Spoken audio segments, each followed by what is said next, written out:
Good morning, everyone, and welcome to Sephardic Baking. This is the Katherine, Sharon Zoom baking series, and I'm very excited to start our pre-Pesach baking series. And we're going to start with the classic Peshcado con Huevo Limon and Peshcado con Tomat.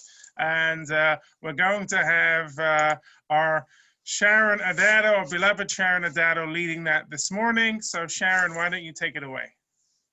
Thank you. Good morning, everybody. So nice to see you, even though I can't see you, but I'm hoping you can see me. First of all, I want to make sure that we have everything straight here. Our dear friend Ike Azos shared with me that it is Peshcado con Huevo y Limon. And I wanted to be sure everybody knew that because I'm the girl from across the street. I grew up Ashkenazic, and but in Seattle, our synagogues are all very close. We have two Sephardic synagogues, and at the time when I was growing up, there was one Ashkenazic synagogue in our neighborhood, and SBH, Sephardic Digital Library, is right across the street from where I grew up, and all our friends hung out together, so we spent a lot of time together. But I'm originally Ashkenazic, and so I said Peshcado con Huevo Limon. I didn't know there was an E in there, but I got it, Ike, and this is for you. We're going to start today with, I'm making two different kinds of fish. One is the Huevo y Limon, which is an egg lemon sauce, and the other is con Tomat, which is a tomato-based fish. We'll start with the Huevo Limon, and while it's cooking, we'll do the Tomat. So here we go. First thing we do is, I did already this part ahead of time, fresh squeezed lemons. I squeezed about 4 lemons. In my vast experience with Sephardic cooking, the more lemons, the better. And so I always make sure to squeeze a little bit extra. And if you're gonna ask in the chat, can you use bottled lemon juice? I would say you really shouldn't. You can if you're in a pinch, but it will not taste as good as fresh squeezed lemon juice. So I've already pre-squeezed it for you. And then the next thing we do in preparation is we take some Italian parsley, which I have already soaked and washed, and I'm going to chop it up. And I use basically one head of Italian parsley for 1 pan of fish. And so I'm going to cut it up and chop it into real small pieces. And getting it ready for this. And shortly, that's really all I need here. I'm going to make sure it's cut really well. And then, so it doesn't have to be exact every little piece, but this is what it's going to be chopped like. I'm going to take a little bit of olive oil, maybe 2 tablespoons, just a little bit to slightly coat the pan, and turn on the burner.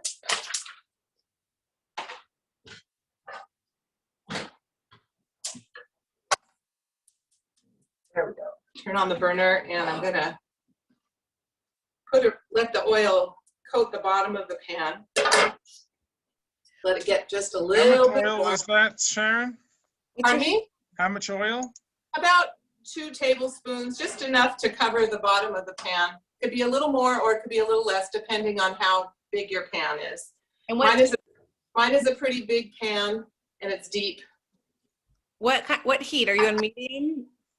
I have it on high because I want to do this a little quickly, but you can do it medium to medium high if you want. And then I'm going to put the parsley into the pan and just kind of stir it around a little bit. And I'm really just going to let it cook here for just a minute, just so that the parsley is slightly soft. And while it's doing its thing, I'm going to show you the fish. I have cut the fish into pieces. This is really enough fish for both pans, but you can either cut it into pieces about this big, or you can take those exact same pieces and cut them in half. It depends how you like it. Sometimes people, when it's for appetizers, they use smaller pieces, and sometimes they use bigger pieces. The main thing that I like to have is kind of thick pieces. I don't want the really flat, thin ones, because there's no fish by the time you cook it. There's hardly anything left. So this is sizzling for just, I'll let it go for another half a minute or so. And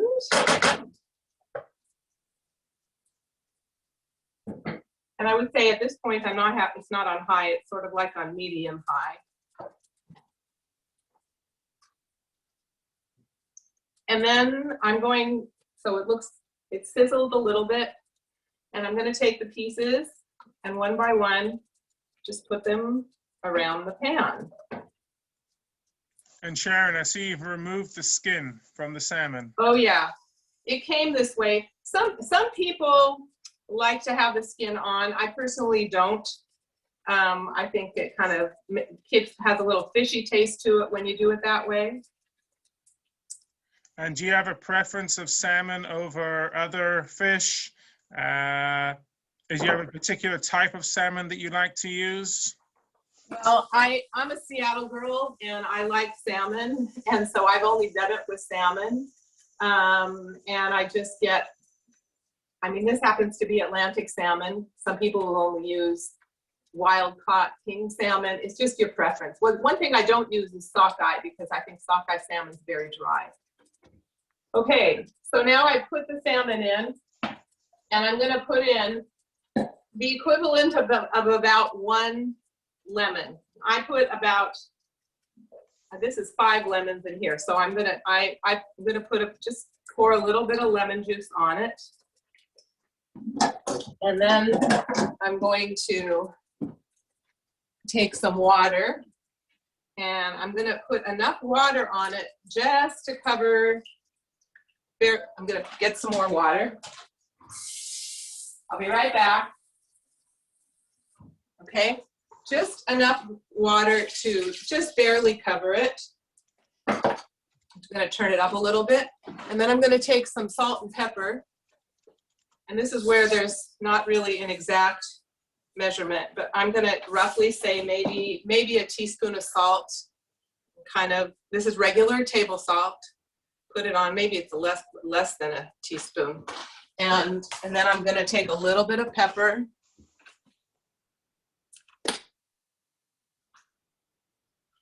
Just a little tiny bit of pepper. And then I'm gonna let it come to a slight boil. And once it does that, I'm gonna cover it right now, just so it'll go a little bit quicker. But I'm gonna let it come to a boil, and then I'm gonna turn it down and simmer it. And usually I simmer it for about 10 or 15 minutes.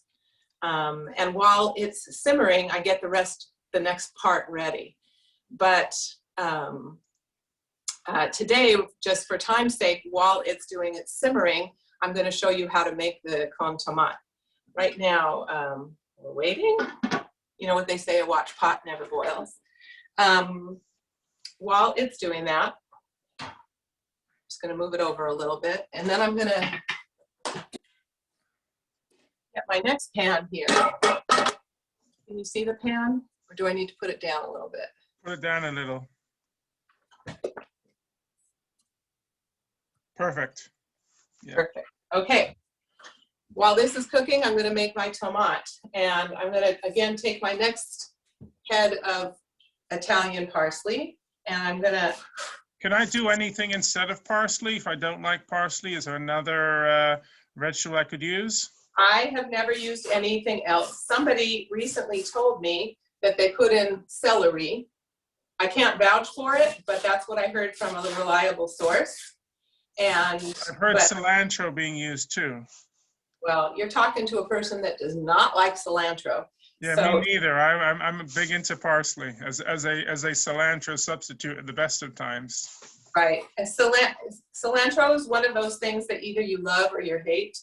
So I can't talk for cilantro, but somebody once asked me if you can use regular parsley. And I suppose you could, but I'm just telling you the recipe that I learned. And I like the taste of Italian parsley much better.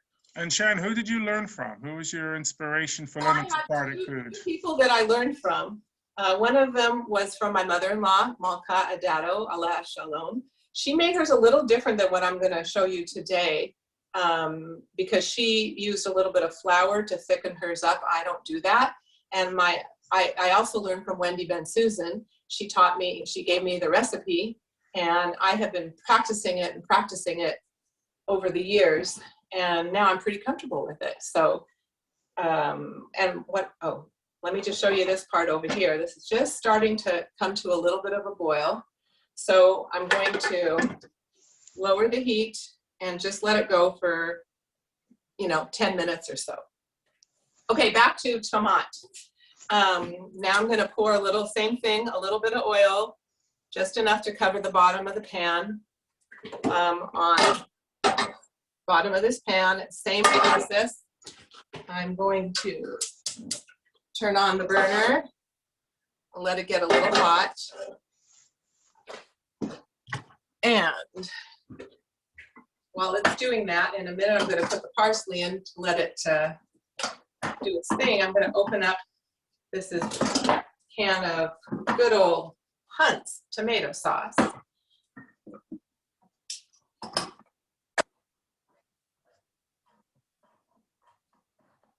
Now on the recipe that I sent out, I wrote 2 cans of the tomato sauce, but it just depends on how big your pan is. So I'm gonna put this in here so it gets going.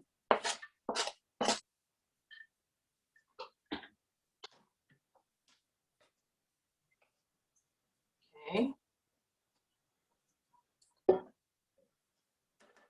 Let that for a minute. Yes.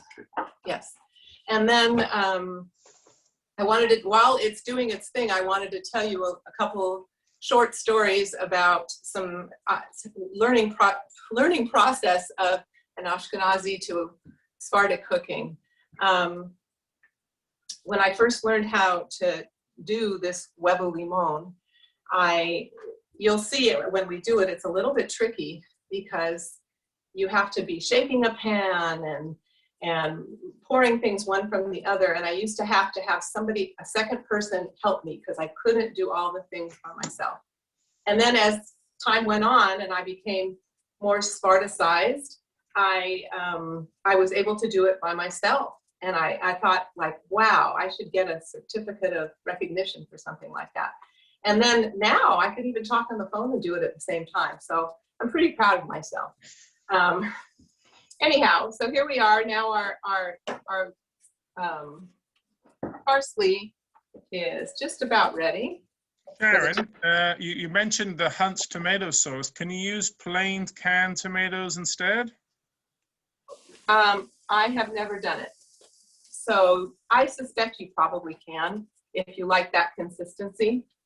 But this is how I learned it, and this I actually learned from my mother-in-law and nobody else. So, all right. So this is, keep the questions coming though. Susan's telling us that you can use dill instead of or in addition to parsley as well. Okay, go for it.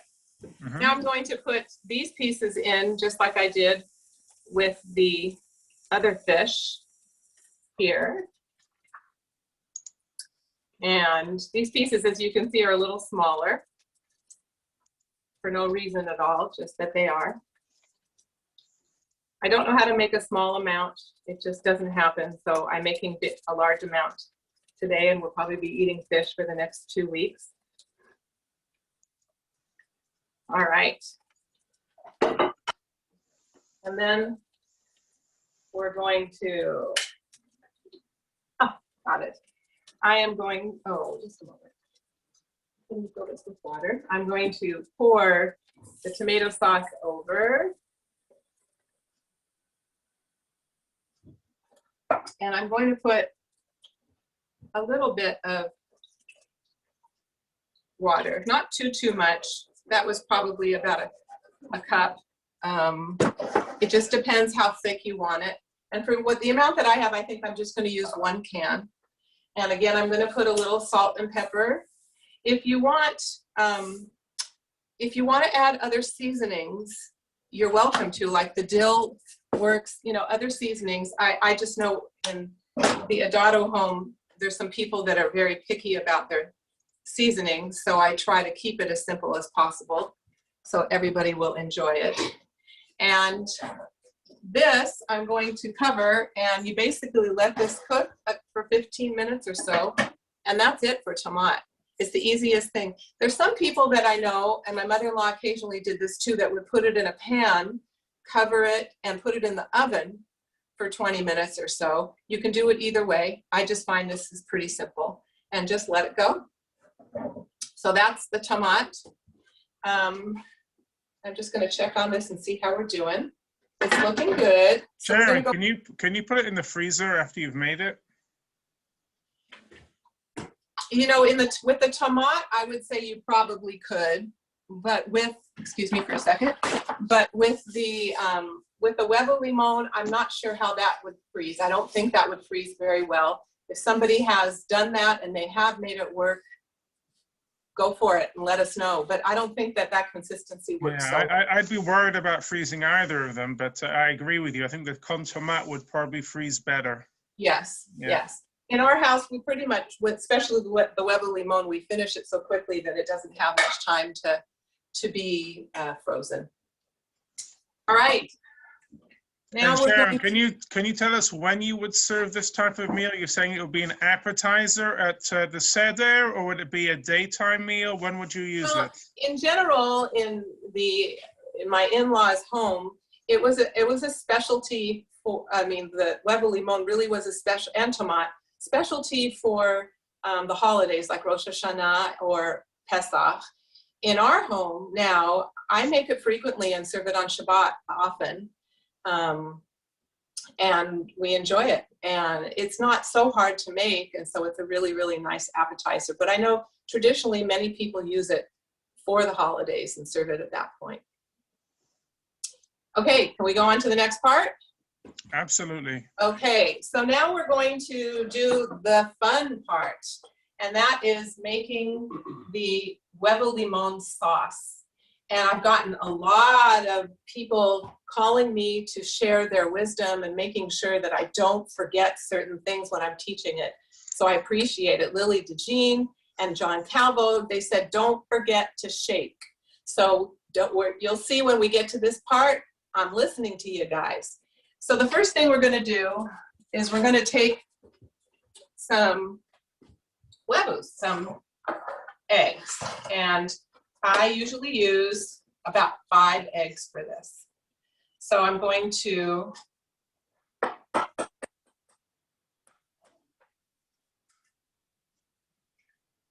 okay, 1 egg. Usually I put it in one of these and check it to make sure there's no blood spots, and pour it in you want to make sure that the bowl that you're putting it in is a heat-proof bowl. And because we're going to be putting some of the liquid from here, which is really hot, into here. And if it's not a heat-proof bowl, it's not going to work. And that I speak from experience about the not working part. Okay, so here's egg number 2.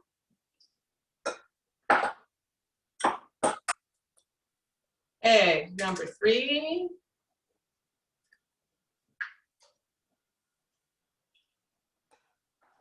Egg number 4.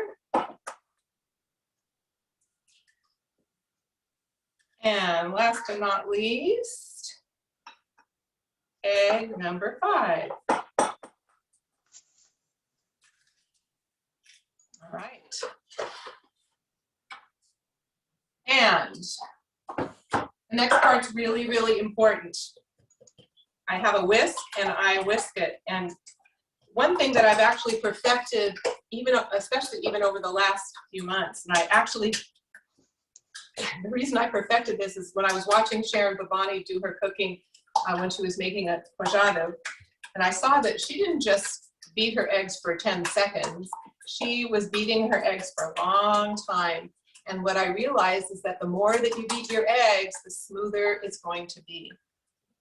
One thing I learned about the difference between Sephardic and Ashkenazic cooking is that Ashkenazic cooking is what I call one bowl, one pot kind of cooking.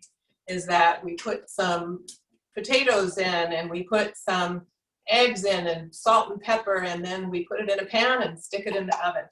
Sephardic cooking is every individual thing takes time, and you have to pinch things, and you have to beat things for a long time, and you have to shake the pan.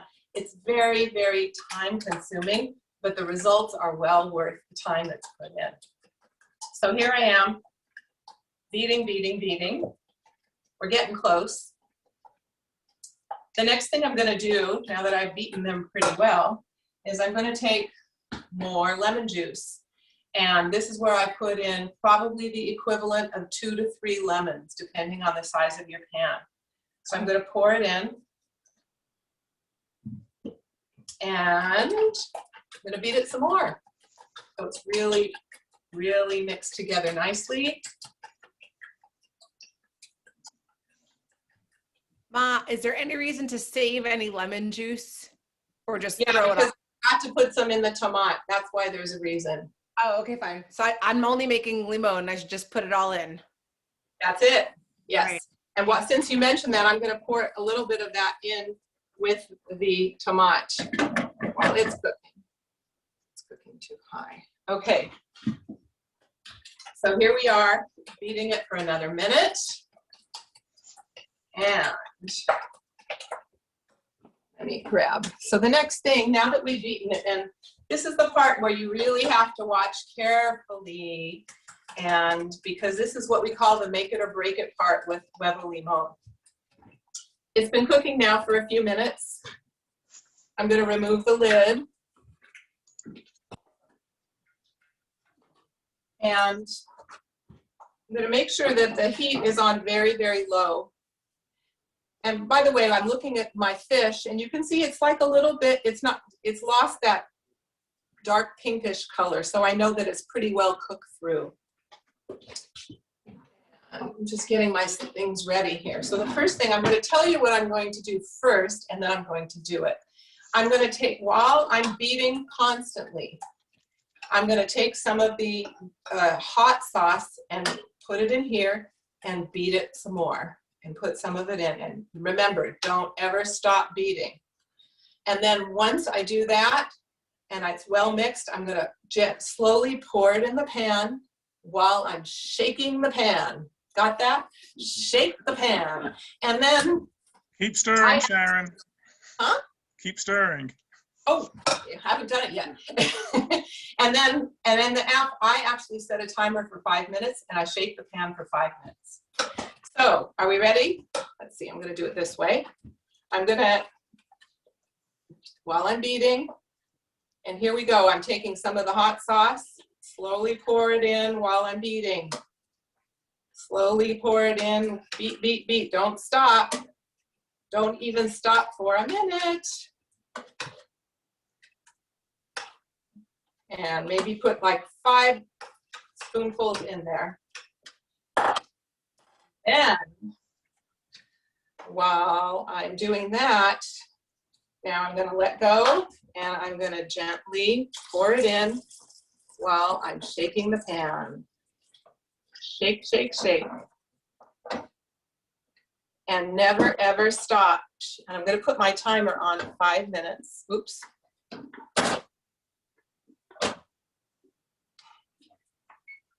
Put it on 5 minutes. Larry's going to help me with that. And keep shaking. And what happens when you don't shake is it turns into a cottage cheese kind of mixture, which is not really so pleasant. And so by shaking it, you're letting the egg mixture mix in, and so it doesn't turn into scrambled eggs. And that's what I'm going to do for the next 5 minutes. While I'm doing it, I wanted to share a couple of fun stories that happened to me. One of them is the famous Adatto lemon juice story, which some of you may have heard. But when I was first learning how to cook, my mother-in-law, Allah Shalom, used to have a cooking session with all of her sisters. They were the Aguado girls. And the Aguado, my mother-in-law was an Aguado and she married an Adatto. But the Aguado sisters used to oftentimes cook together and prepare things together. So I was the young, the new bride who was trying to learn some new tricks here. And so but they would never really let me do anything too important at the beginning. It was mostly just watch what was going on. And so I, used to wash dishes and cut up parsley and things like that. But I was never really allowed at the beginning, of course, to touch anything. And we were making yapraks, which is the stuffed grape leaves. And I remember, so I was busy washing dishes and just keeping everything nice and clean to keep everybody happy. And I had this big bowl of this dirty water, which I saw, and I just dumped it out. Well, I didn't know exactly what it was. And they had spent about an hour squeezing lemons, fresh lemons, and they put it all in one bowl. And I dumped the bowl, and it was not a really pleasant day for me as the new bride learning from them. But now we joke about it. I can talk about it without crying. But at that time, it was kind of something we all remembered. So that's something that we talk about in our family all the time. But anyway, let's see how we're doing here. So I don't know if you can see, it's starting to get a little bit thicker. This doesn't get thick, and that's why I think my mother-in-law used to either put in a little bit of flour or potato starch in it because she liked it really, really thick. But I have found that this works really well. And I have to switch hands because my right hand is numb. But just keep shaking and shaking and shaking. Is your temperature still on low? Mine is, at this point, is very, very low. Okay. It's on the lowest. All right, thanks. Yeah. You don't want it to be too high. I should have said that. Thank you for pointing that out. I'm checking out the tomat also while we're doing it. That's looking good. And by the time we're done with this, there'll be 2 full pans of fish. So if anybody in Seattle wants to come over and pick up some fish, just let me know. We got it ready for you. Sharon, by the way, for lunch. Anytime. I don't know, but I know that there are people from all over the country, maybe even the world, watching this, but we had a major, major snowstorm in Seattle over Shabbat. So I was going to cancel the program because of snow, and then I realized it's Zoom. We don't need to cancel any programs. So there are advantages to this this time of our lives that we're going through. Anybody else? Any questions? Yeah, there was a question whether you could stir it rather than shaking it. I don't think you'll get the same effect. You could try, but I just find that the shaking it kind of gets the whole pan doing it all at the same time. So my timer, by the way, has 1 minute left. And it's looking good. I don't see a whole lot of kernels in there. Every once in a while, you'll see 1 or 2, but this one looks pretty good, pretty good. And I wanted to also share that some people serve this warm and some people serve it cold. We tend to serve it room temperature. So if you make it ahead of time, and I just usually, put it in the refrigerator, and then maybe an hour or so before it's time to serve, just take it out and leave it at room temperature. And it's really delicious. Dunk a little bit of challah in it with the sauce, or the caldo as they called it, or caldo, depending where you're from. And let's see, oh, there's the timer. Okay, so I'm going to turn it off. And again, Sharon, was there a preference over a nighttime meal or a daytime meal for this dish? We do it for the nighttime meal. I'm going to remove it from the heat because my burner stays a little hot. Usually we do it as an appetizer for the nighttime meal, but if there's leftover, we oftentimes serve it during the day as well. That's what I thought. I normally have it for Friday night, but you could definitely do this for lunch as well. Yeah, yeah, Since it's served at room temperature. yeah. And voila, that's really it. The main thing after that is to remove it from the heat and then just let it cool down completely. Don't start messing around with it. And if you want to put it in the refrigerator, wait till it's way cooled down before you do it. This is, if you can see, the tomat is also done. And I'm going to turn it off and just let it cool down. And that's about it. In half an hour, you could make 2 sets of fish, and it's so much easier. A lot of people think that the Peshcado con Huevo y Limon is really difficult. I find it pretty simple. Just remember to shake, shake, shake. That's the main thing. Any other questions? I think that's it. I'm just explaining that the whole reason for the shaking is so it doesn't become scrambled eggs. Good deal. Correct. Yes, because that's kind of yucky. And we have, the first few times I made it, it did come out like that. But I think that, you know, you get good at it and it's really not hard. Just got to concentrate on not always keeping things moving from the beating to the shaking. Okay, lots of comments saying that you rock and amazing and thank you, and they don't want everything to curdle. What else have I got here? Can you show your consistency again? Can you zoom in on that con Huevo one? Well, let me lift up the pan to the no, leave it there. Let me lift up the pan, and it's just slightly, it's very watery, but it's just got a slight thickness to it. So that's what it is. And also when it gets cooler and you put it in the refrigerator, it gets a little bit thicker at that point. And can you show us the con Tomat? I certainly can. Hold on, I'll be right there. And Sharon, what's your preference? Con Tomat or con Huevo y Limon? I'm a Huevo y Limon girl, but I like them. I love them both, but there's something special about the lemon one because it's such a different taste than something that I grew up with. And I've acquired a taste for lemon since I've become converted to the Sephardic world. I love lemony things, so I think my preference is lemon. We can have them several days later. All right, any more questions for Sharon? What someone said, if they want to make it thicker, if they want to make it thicker, they can add the flour. What I would do if you want to make it thicker, then you take some flour, mix it with some cold water first in a bowl, then add some of the hot sauce to that, keep stirring it, and then you can pour that in. I have never done it, but I know that if you want to do it, that's the way to do it. If you just put the flour straight in, it's going to get clumpy and it won't. So you have to do the same kind of a thing where you have to mix it and gradually add the hot water to it and then pour it back in. Okay, and Jack Shalom would like you to do some delivery today. No problem, no problem. Uber Eats right here.